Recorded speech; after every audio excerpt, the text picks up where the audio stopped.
Well, hello, and today I'm going to be explaining some stream sediment results. This is the fun part. This is the part that everybody looks forward to when results come back from the field and we start to plot them up on the maps and we see what we get.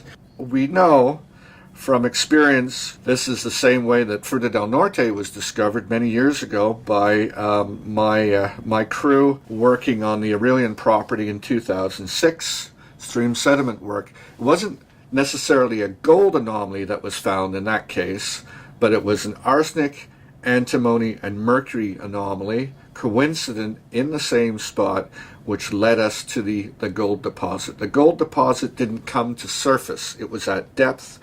So when we drilled down below where the arsenic, antimony, and mercury was, that's where we hit the gold. So I've got a whole bunch of maps here. These are plots of different elements. Now remember, we're in the stream seds, we're taking clay and silt fraction material, and we're sending that stuff off to the laboratory, about 300 grams per sample, and then the laboratory analyzes it really for half of the periodic table. So we're getting all kinds of different metals, different results. We graph them up, and then we look to see where we get the highs actually in the stream system, and that points us in a direction, gives us a vector, what we call a vector, towards a potential ore deposit.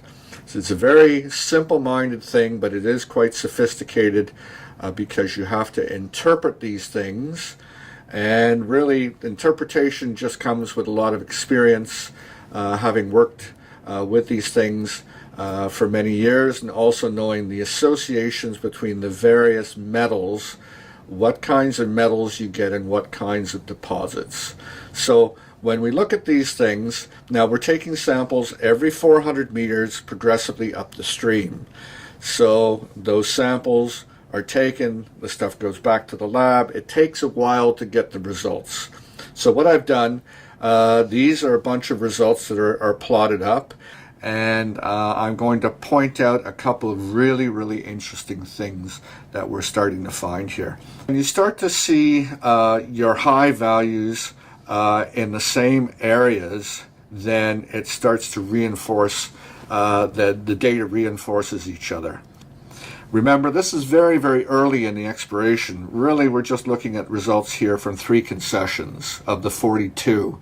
So we're still very early in the whole process. However, lots and lots of interesting stuff showing up and some bona fide targets. So what do we got in this case? Well, we got patterns again, coincident anomalies. The highest values are in the same place. They're coming at the top of one little drainage. So here we've got silver, very high values there, up to 238 parts per billion. That's a very high number.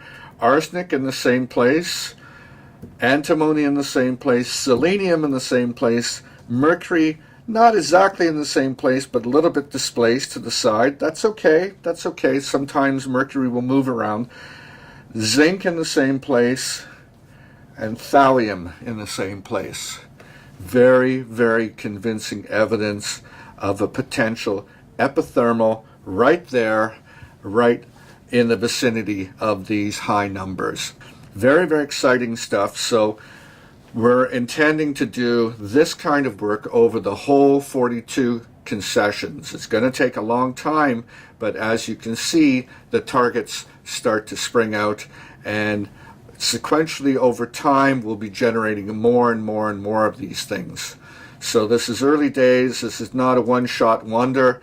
There's more to come, I'm sure, but it is very exciting at a very early juncture here. We're starting to get some real hard numbers and some good looking targets.